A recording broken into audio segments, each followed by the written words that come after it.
우리는 모두 착한 사람이 되라고 배웁니다. 친절은 인간이 가진 최고의 미덕이며 우리는 성인들의 삶에서 그 가치를 배우고 위대한 지도자들의 모습에서 그 품격을 칭송합니다. 하지만 만약 우리가 믿어온 그 친절함이 강점이 아니라 치명적인 약점이라면 어떨까요? 힘이 모든 것을 결정하는 이 냉혹한 세상에서 자비는 몰락으로 향하는 첫걸음에 불과하다면 말입니다. 오늘 우리는 르네상스 시대 권력의 본질을 꿰뚫어본 냉철한 현실주의자 니콜로 마키아벨리의 사상을 통해 이 불편한 진실을 마주하려 합니다. 그는 세상을 마땅히 그래야 하는 모습이 아닌 있는 그대로의 모습으로 바라보았습니다. 그가 본 세상은 선함만으로는 결코 생존할 수 없는 곳, 살아남기 위해선 전략과 교활함, 그리고 때로는 잔인함까지 요구되는 거대한 전쟁터였습니다. 지금부터 왜 잘못 사용된 친절이 파멸을 부르는 실수가 되는지 그 깊고 어두운 지혜 속으로 들어가 보겠습니다. 마키아벨리의 시각을 이해하기 위해선 먼저 그가 살았던 시대를 알아야 합니다. 16세기 이탈리아는 통일된 국가가 아닌 서로를 집어삼키기 위해 끊임없이 전쟁을 벌이는 도시 국가들로 분열되어 있었습니다. 이곳에서 피비린내 나는 배신과 암살, 음모는 예외적인 사건이 아니라 권력을 유지하기 위한 일상적인 통치술이었습니다. 이러한 혼돈의 환경 속에서 마키아벨리는 수많은 지도자들의 흥망성쇠를 목격했습니다. 그리고 한 가지 분명한 패턴을 발견했습니다. 권력보다 미덕을 앞세웠던 이들은 예외 없이 비극적인 최후를 맞이했다는 것입니다. 마키아벨리가 그에 져서 군주론에서 이상적인 군주의 모델로 꼽았던 인물, 체자레 보르자를 생각해 보십시오. 그는 권력을 유지하기 위해선 때로 잔인하고 비정해 보이는 결정을 내려야만 한다는 것을 본능적으로 알았습니다. 반면 망설이고 관용을 베풀고 사람들의 사랑을 얻으려 애썼던 지도자들은 어김없이 그 약점을 파고든 적들에 의해 권좌에서 끌어내려졌습니다. 마키아벨리의 주장 중 가장 논란이 되는 것은 바로 이 문장일 것입니다. 군주는 사랑받는 동시에 두려움의 대상이 되어야 한다. 하지만 둘 중 하나를 선택해야 한다면 사랑받는 것보다 두려움의 대상이 되는 편이 훨씬 낫다. 이 말은 선함은 보상받고 친절은 친절로 돌아올 것이라는 우리의 깊은 도덕적 신념의 정면으로 도전합니다. 하지만 마키아벨리는 그것이 위험한 환상일 뿐이라고 경고합니다. 잘못된 상대에게 베푼 친절은 이용당하기 십상이고 적에게 보여준 자비는 나약함의 증거로 해석될 뿐입니다. 그리고 힘의 논리가 지배하는 세상에서 나약함이란 파멸을 자초하는 초대장과 다름없습니다. 이것이 단지 먼 유럽의 이야기처럼 들리시나요? 하지만 우리 역사 속에서도 마키아벨리의 사상을 떠올리게 하는 인물들을 쉽게 찾아볼 수 있습니다. 조선의 3대 왕, 태종 이방원을 떠올려 보십시오. 그는 왕자의 난을 통해 형제들을 죽이고 왕위에 오르는 비정한 모습을 보였지만 그의 철권 통치는 조선 왕조 500년의 기틀을 다지는 결정적인 역할을 했습니다. 만약 그가 형제들에게 자비를 베풀고 왕위를 양보했다면 과연 조선이라는 나라가 그토록 오랫동안 안정을 유지할 수 있었을까요? 태종은 사랑받는 군주가 되기를 포기하는 대신 강력한 왕권을 통해 국가의 생존을 택했던 것입니다.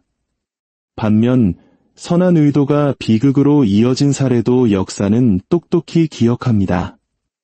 로마의 철인 황제 마르쿠스 아우렐리우스를 보십시오. 그는 지혜와 연민으로 제국을 다스렸지만 그의 치세는 끊임없는 전쟁과 내부 혼란으로 얼룩졌습니다. 결국 그의 사후, 그의 미덕을 물려받지 못한 후계자들에 의해 로마는 급격히 쇠락의 길을 걷게 됩니다. 프랑스 혁명 당시 단두대에서 생을 마감한 루이 16세는 또 어떻습니까? 백성들에게 사랑받고 싶었던 그의 우유부단함과 망설임은 결국 혁명의 불길을 키웠고 그 자신과 왕조 전체를 파멸로 이끌었습니다. 두 경우 모두 그들의 친절함과 자비심은 스스로를 구원하기에 턱없이 부족했습니다. 물론 마키아벨리가 친절함 자체가 틀렸다고 말하는 것은 아닙니다. 그는 다만 그것이 전략적으로 사용되어야 한다고 경고할 뿐입니다. 전략 없는 친절은 늑대 무리 속에 던져진 양과 같습니다. 스스로는 고결하다고 느낄지 모르지만 결국 살아남지 못합니다. 세상은 도덕적 이상향이 아니라 권력이라는 화폐가 모든 것을 결정하는 냉혹한 전쟁터이기 때문입니다. 살아남으려면 때로는 잔인해 보일지라도 생존에 반드시 필요한 어려운 선택을 내릴 줄 알아야 합니다. 친절은 힘 있는 자들이 항상 누릴 수 있는 사치가 아닙니다. 권력이라는 거대한 환상 속에서 미덕에 대한 집착이야말로 당신의 가장 큰 적이 될 수 있습니다. 권력은 선도, 악도 아닙니다. 그것은 단지 목적을 이루기 위한 도구일 뿐입니다. 이것이 바로 마키아벨리가 우리에게 직면하라고 강요하는 핵심 진리입니다. 그는 지도자들이 내세우는 도덕적 허울을 벗겨내고 통제라는 이름 아래 작동하는 적나라한 역학을 폭로했습니다. 마키아벨리에게 권력은 생존의 문제입니다.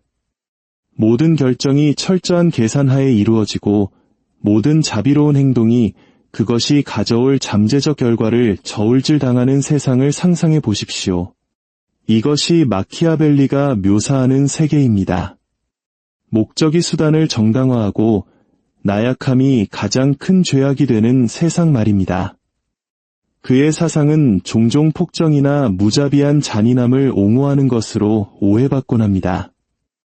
하지만 그는 도덕과 생존이 상충하는 세상에서 살아남기 위한 현실적인 지침을 제공하고 있을 뿐입니다. 마키아벨리는 군주가 사자의 힘과 여우의 교활함을 동시에 갖춰야 한다고 주장했습니다. 적을 위협할 만큼 강해야 하지만 동시에 그들의 계략을 간파하고 역이용할 만큼 영리해야 한다는 뜻입니다.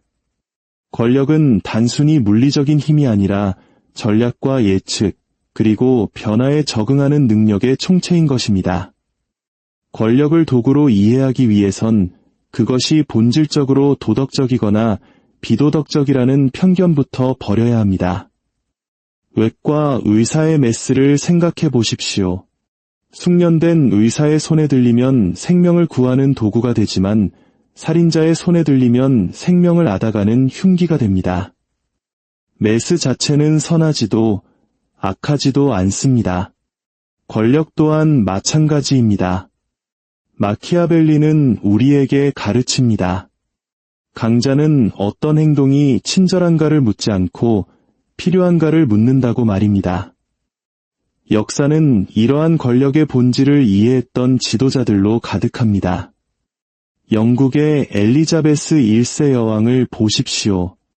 그녀는 종교적 갈등과 정치적 음모가 들끓던 시대에 40년 이상 왕좌를 지켜냈습니다. 어떻게 그럴 수 있었을까요?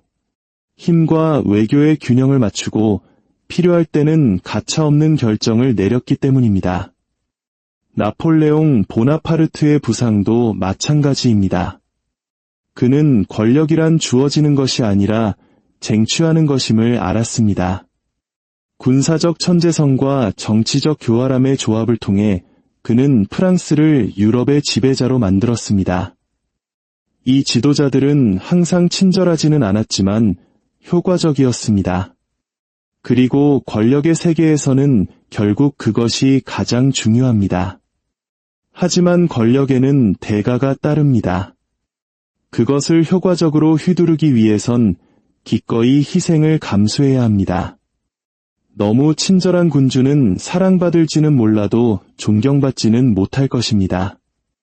반대로 너무 잔인한 군주는 두려움의 대상이 될지는 몰라도 복종을 이끌어내지는 못할 것입니다. 핵심은 균형을 잡는 것, 사랑과 두려움을 동시에 얻되 결코 증오의 대상이 되어서는 안 된다는 것입니다.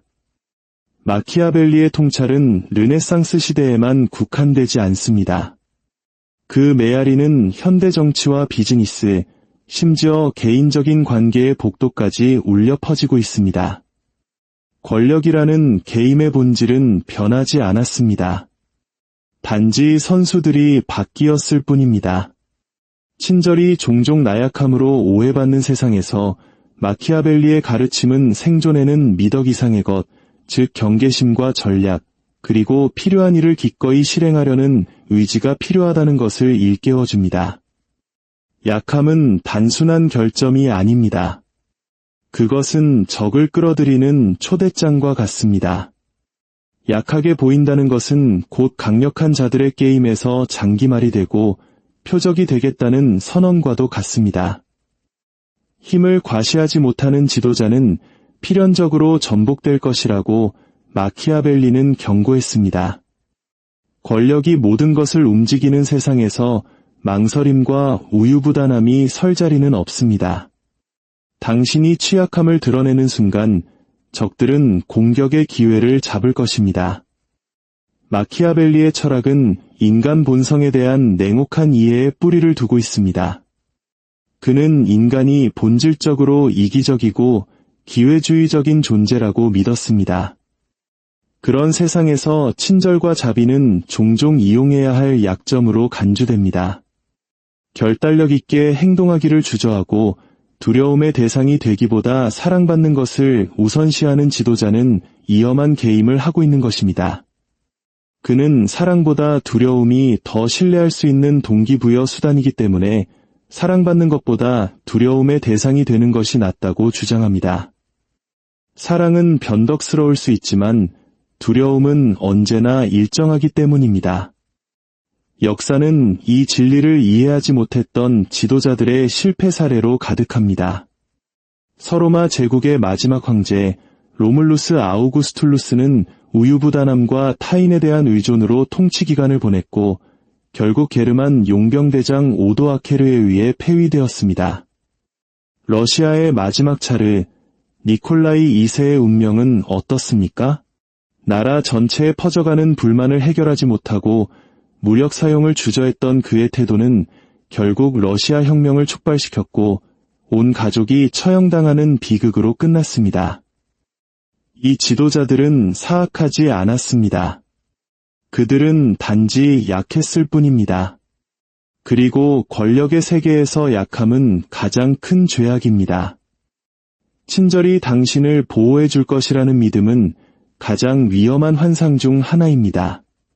힘 있는 자들은 친절에 보답하지 않습니다. 그들은 친절을 먹이로 삼습니다. 살아남으려면 스스로가 가장 취약하다고 느낄 때조차도 힘을 과시할 줄 알아야 합니다. 마키아벨리의 통찰은 시대를 초월하여 현대 사회에도 여전히 유효합니다. 권력 게임은 영원합니다. 선수와 규칙은 바뀔지라도 근본적인 역학은 그대로입니다. 정치, 경제, 사회 등 권력은 다양한 형태로 나타나지만 그 원리는 동일합니다. 강자는 여전히 약자를 먹이로 삼고 약자는 힘이 지배하는 세상에서 살아남는 법을 배워야 합니다. 치열한 경쟁이 벌어지는 비즈니스 세계를 보십시오. CEO와 기업가들은 경쟁자를 따돌리기 위해 마키아벨리적인 전술을 구사합니다. 계산된 결정을 내리고 전략적 동맹을 맺으며 때로는 목표 달성을 위해 무자비한 수단을 동원하기도 합니다. 선전과 여론 조작, 심지어 기만을 통해 권력을 유지하려는 정치의 영역도 마찬가지입니다. 도구는 바뀌었지만 게임의 본질은 변하지 않았습니다. 이러한 지혜의 나눔이 세상을 보는 또 다른 눈을 뜨게 하는 계기가 될 수 있다면 더할 나위 없이 기쁠 것입니다. 저희의 이야기가 마음에 드셨다면 구독과 좋아요를 통해 지혜를 널리 퍼뜨리는 여정에 동참해 주십시오. 여러분의 작은 행동이 더 깊은 통찰을 만드는 데 큰 힘이 됩니다. 마키아벨리의 철학은 우리에게 어려운 윤리적 질문을 던집니다. 목표를 달성하기 위해 기만과 조작을 사용하는 것이 용납될 수 있는가? 전략과 도덕성 사이의 경계는 어디인가? 이것은 우리 각자가 스스로 답을 찾아야 할 질문입니다. 하지만 한 가지는 분명합니다. 권력이 지배하는 세상에서 무지는 선택사항이 될 수 없습니다. 우리가 그 게임에 참여하지 않기로 선택하더라도 게임의 규칙은 반드시 이해하고 있어야만 합니다. 오늘 우리는 마키아벨리의 철학을 통해 몇 가지 중요한 교훈을 얻었습니다. 권력은 도덕적 잣대가 아닌 도구라는 것. 친절은 전략적으로 사용될 때 강점이 될 수 있다는 것. 그리고 약함은 파멸을 부르는 초대장이라는 것을 말입니다. 권력 게임은 영원하며 그 판도는 매우 높습니다. 이 게임에서 살아남기 위해 우리는 경계를 늦추지 않고 전략적으로 사고하며 때로는 필요한 일을 기꺼이 행할 줄 아는 냉철함을 갖추어야 할 것입니다. 기억하십시오. 권력의 게임에서 알미야말로 당신의 가장 위대한 무기입니다.